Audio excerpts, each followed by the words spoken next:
successful games will just obviously make more money. Like, honestly, I don't know, once again, why didn't they add price tag on the game?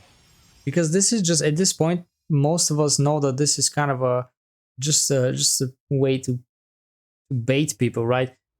You just give them a free game. Obviously, there's going to be a lot of pay to win stuff in a free game.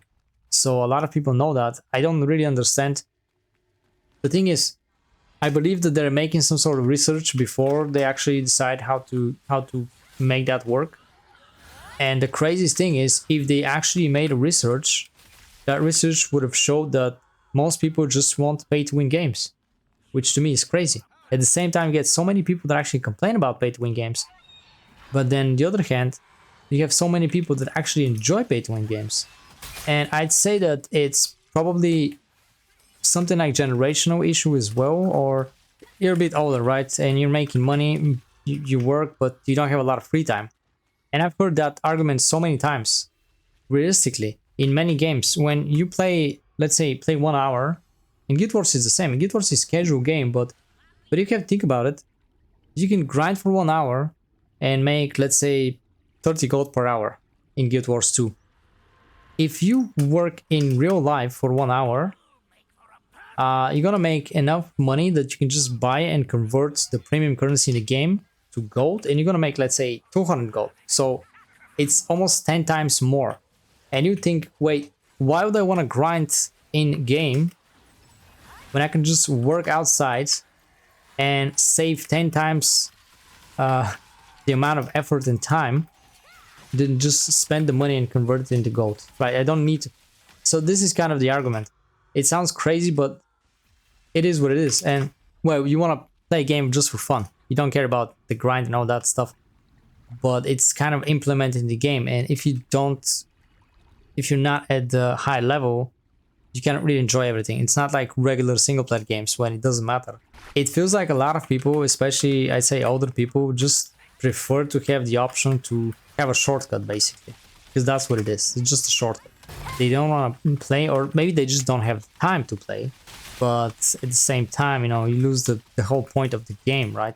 But you know, everybody's different. They all have different opinions and standing points. I know it makes sense for some people, and it's probably logical for them anyway. Basically, for 10 euro you get 500 lucent, and I'd say in Europe, like I'd say maybe half European countries, they probably make something like that in 1 hour, I'd say. So just imagine.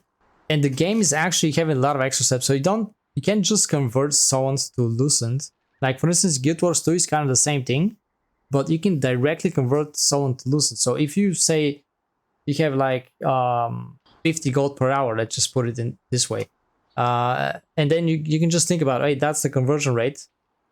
I make 50 gold per hour, and let's say you have gems in Guild Wars 2.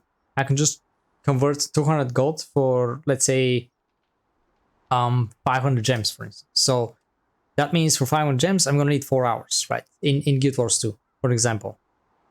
But here, you can't just play the game and earn things. Like it's never an exact calculation, let's put it this way. It's all based on RNG, because the way to make lucent is based on RNG. You have to do all these extra steps, and you're also limited because you need materials that are based on, you know, weekly limit. So even if you're super lucky, you just limited. You can never make a lot of lucent in this game. And then you can think about, hey, for 10 euro, I get 500 lucent. So how much time I'm gonna have to play to make 500 lucent versus that 1 hour of work? You know, obviously it's different. For me, it's also, in my country, we also make less than that per hour. So obviously it's not as good, but for some European countries, you make even more than 10 euro per hour. So realistically, I totally get them.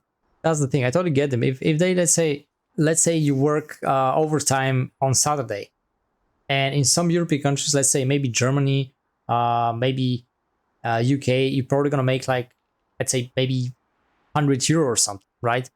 Let's imagine you make 100 euro in 1 day in some of these countries. Then that means you can just pretty much convert it, get 6,000 lucent. If you're so much into the game, right? 6,000 loosened. How much time you're gonna have to play to make that much? It's insane. It's ridiculous. So this creates very hostile environment for the two sides, for both of the sides. They're always gonna be fighting each other because they have their realistic arguments and they're both right in their own way. So this creates the toxicity, generally speaking, for any game, to be honest. Not just in Guild Wars, you don't have a problem because it's super casual. Like people spend money just for fucking skins. I mean, I don't really get the whole philosophy there. I don't know how they're doing it like that. It is what it is. It's super casual. But here, it's everything, man. Lucent is fucking everything. Like, just imagine, spend 100 euro, get 6,000 Lucent. Just look at how many...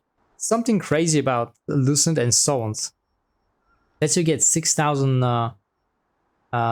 Lucent and you want to convert it to Sound, right? Sound is also super important because you need a lot of it for so many things.